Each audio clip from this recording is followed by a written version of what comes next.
Nafarroko gobernuaren eta EH Bilduren arteko akordio 2026ko Nafarroko aurrekontu orokorrak onartzeko dokumentuak exekutiboren lan arloen eremu zabala hartzen du.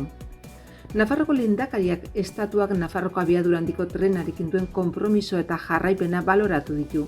Arrizabalaga eta Iruñeko geltoki berriaren tartearen proiektua idazteko lizitazioaren ondoren. Aurten ere Nafarroa da bizikalitatearen liderra. Espainiako Estatistika Institutuak egindako bizikalitatearen indize multidimensionalaren azken datuen arabera. Nafarroko osasun plataforma osasun publiko baten defentsan atera da kalera. Gora Fes kulturzikloaren 5. edizioan Nafarroko 75 herrietara helduko da aurten euskerazko eskaintza askotakoarekin.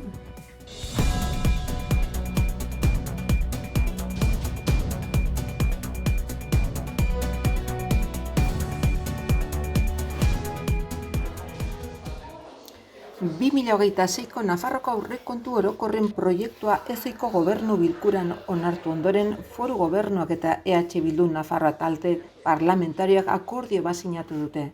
Datorren urterako Nafarroko aurrekontu errealitatea bihurtzeko.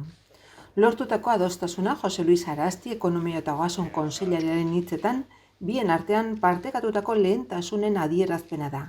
Akordio honek Nafarroko herritarren beharra jasotzen eta aurreikusten dituzten aurrekontuak onartzeko bidea ematen baitu. Dokumentuak gobernuaren lan arloen espektro handi bat hartzen du, zehazki fiskalitatearekin, lurralde kohesioarekin, gizarte eskubidekin, osasunarekin, hezkuntzarekin, kulturarekin eta horrela banan-banan Nafarroko gobernuaren lan arlo guztiekin zerikusia duten neurriak. Akordio adostasuna puntuak aurkitzeko hilabete baino gehiagoko elkarrizketen ondoren iritsi da eta Arastiren arabera gaur egungo panoraman funtsezko izaten jarraitzen dute. Aurrera egiten ez duen Nafarroaren zarata eta proiekzioa gezurra izateaz gain kolpe handia da gure erkidegoaren prestigiori eta lan onari gure mugetatik haratago. Horren aurrean lan isila eta arduratsu egiten dut azten jarraitzean ahalbidetuko diguten akordioen bila. Bestalde EH Bildu, Nafarroa talde parlamentarioak konpromiso hartu du edozein talde parlamentariok aurkez ditzaken osoko zuzenketen aurka bozkatzeko, bai eta 2026ko Nafarroko aurrekontu orokorren foru lege proiektuaren onarpena erraisteko ere.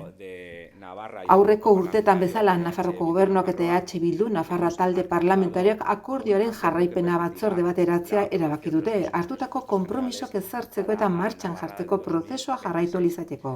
Baita konpromiso horien betetze maila ebaluatu ahal izateko ere. Dagoeneko eta dakizuen moduan akordio bat erdietsi dugu Nafarroako gobernuarekin 2026ko aurrekontuetarako.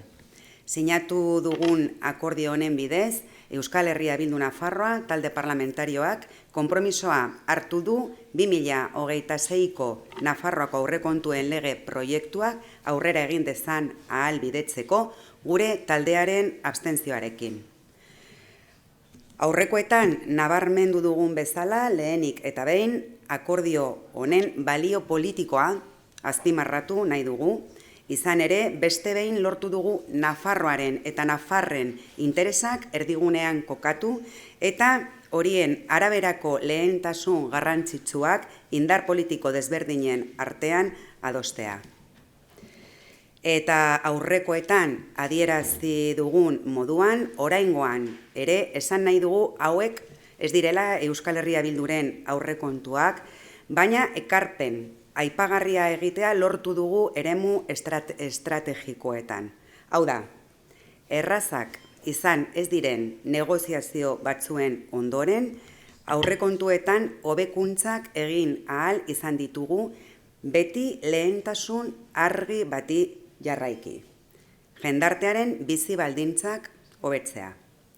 Gaur sinatu dugun aurrekontu akordioa 7. akordioa da. Nafarroak urtez urte aurrekontu berrituak izatea ahalbidetu duten 7. akordio. Guztira 11 urte dira Nafarroak aurrekontuak dituela. Eta 11 urte ere badira eskuinak baldintzatu gabeko aurrekontuak ditugula. Geroz eta ezegonkorragoa den mundu honetan Atzera egiteko geroz eta saiakera gehiago ikusten dugun honetan, are balio handiagoa du indar aurrerakoien arteko adostasunari esker lortutako akordioak. Eta are garrantzitsuagoa da izaera soziala duten aurrekontu berrituak izatea. Horrela, Euskal Herria Bildutik egonkortasuna eman diogu gobernu honi, gurekin sinatutako akordioek eta egin ditugun proposamenek egonkortasuna ekarri diote Nafarroako gobernuari azken urteotan. Arduraz jokatzen dugulako, herria alderdiaren gainetik lehenetsiz. Hori da gure iparra. Ildo horretan, zerbitzu publikoak indartzea izan da gure ekarpenen xede nagusia. Gizarte osoari erantzuna emango dieten eta bereziki kolektibo zaurgarrienak babestuko dituzten zerbitzu publiko sendoak, kalitatezkoak, unibertsalak eta doakoak behar ditugulako.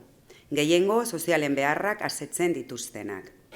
Horrela, bizi baldintza duinak bermatzeko pentsioetan aurrera egin nahi izan dugu eta 1.100 euroko gutxiengo pentsioak lortu ditugu. Ongizate maila hobetzeko argi dugu burujabetzan aurrera egin behar dugula. Eta ildo horretan, gobernuarekin adostu dugu lan eta gizarte segurantzako ikuskaritzaren eskumena eskualdatzeko izapideak hastea. Era berean, zerbitzu publikoei dagokionez, mendekotasun eta desgaitasun balorazioetarako epeak murrizteko helburuarekin, balorazio ekipo berri batekin indartuko da eskubide sozialen eremua. Horrekin batera, Osasun Departamentuak konpromisoa hartu du osasun azpiegituren plan bat garatzeko, asistentzia beharrei egokitutakoa. Bestalde, pertsona helduen euskalduntzean aurrera egiten jarraituko dugu eta A2 eta B1 mailen doakotasunerako jauzi kualitatiboa adostu dugu. Eta nola ez, etxebizitzaren dagokionez, etxebizitza publikoa garatzeko ekarpen ekonomiko garrantzitsuak egin ditugu eta hauek bete daitezen bermeak ezarri ditugu. Euskarari dagokionez ere, urte luze asko lan egin dugu eskaera zegoen herrietan D eredua sortzeko, horretarako protokolo bat lotu genuen gobernuarekin, eta oraingo honetan faltsezeko gobernuarekin adostu dugu partida bat egotea aurrekontuetan D eredua faltzezen garatzeko. Amaitzeko, gure lehentasunak, jendartearen lehentasunak dira eta horiek eraman ditugu aurten ere negoziaziora eta Nafarroako aurrekontuetara. Erronka itzelak ditugu aurrean, bai nazioarte mailan, estatuan eta Nafarroan bertan ere, eta neurri bereko konpromisoak hartzeko unea da. Aurrekontuak, hain zuzen, tresna eraginkorra izan daitezke, erronka horiei emaitza on batekin aurre egiteko eta hartutako konpromisoak betetzeko. Euskal Herria Bildutik irmoki sinesten dugu, elkarrizketan, negoziazioan eta akordioetan jendartearen ongizatean aurrera egiteko eta norabide horretan tinko jarraituko dugu.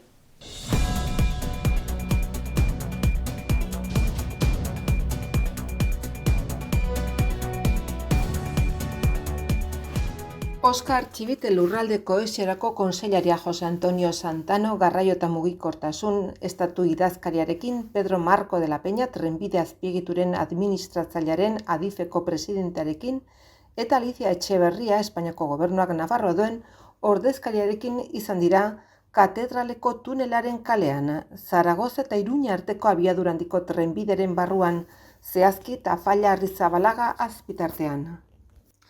Estatu idazkariak iragarri duenez, Adifek 7,5 milioi euro baino gehiagoko lizitazio egin berri du Iruñeko kanpaia geltoki berria tartearen proiektua idazteko, Castejon eta Iruña arteko ibilbidean abiadura handiko trenaren loturaren trazadura osatzeko.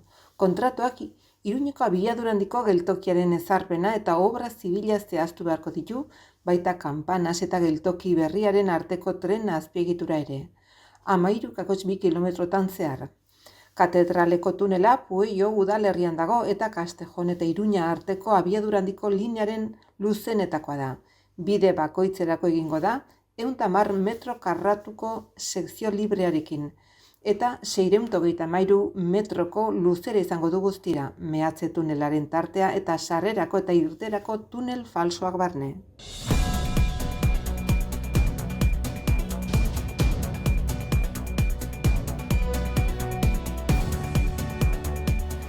Aurten ere Nafarroa da bizikalitatearen liderra. Espainiako Estatistika Institutuak egindako bizikalitatearen indize multidimensionalaren azken datuen arabera.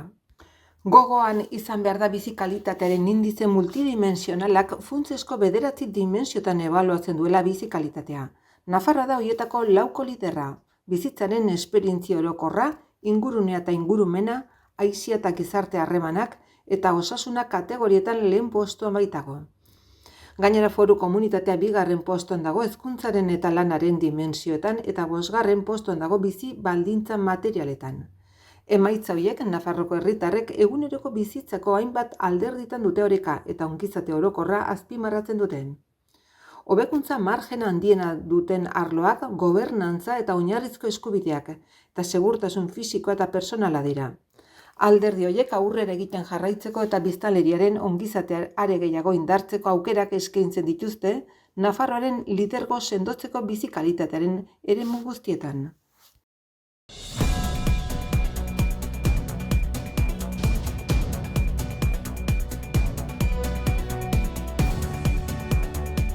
Nafarroko osasun plataformak elkartaratze egin du Konde Olibeto zentroren aintzinean privatizazioaren negozioaren kontra eta osasun publikoaren eskubidearen alde.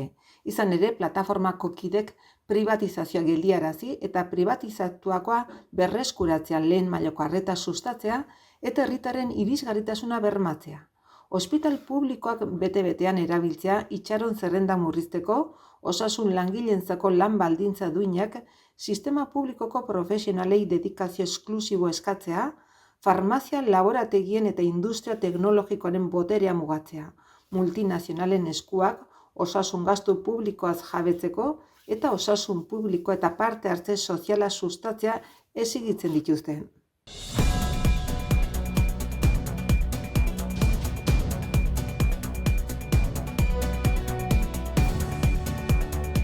Nafarroko Gobernuko Memoria eta Bizikidetzako, Kanpo Ekintzako eta Euskerako departamentoak Euskera Bidea Euskararen Nafar Institutuaren bitartez, Gora Fes 2025 Euskerazko kultur zikloaren 5. edizio antolatu du Euskararen nazioarteko eguna dela eta, abenduaren 3 ospatzen dena, Nafarroko egunarekin batera. Zikloa Nafarroko 75 herrietara helduko da eskaintza anitzarekin, azaroaren 7 eta abenduaren 14 bitartean.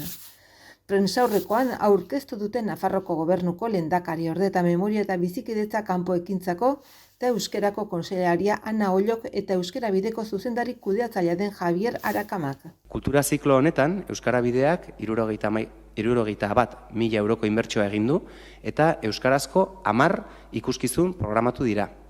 Aurrentzako ipuin kontaketak eta ipuin musikalak, familia bestak, familientzako antzerkiak, eskulangintza eta magia tailerrak eta gazteentzako antzerkiarek ere besteak beste. Ikuskizun eta jarduera guztiak doakoak izanen dira, beraz, herritarrak ikuskizun hauekin guztiekin gozatzera animatu nahi ditugu.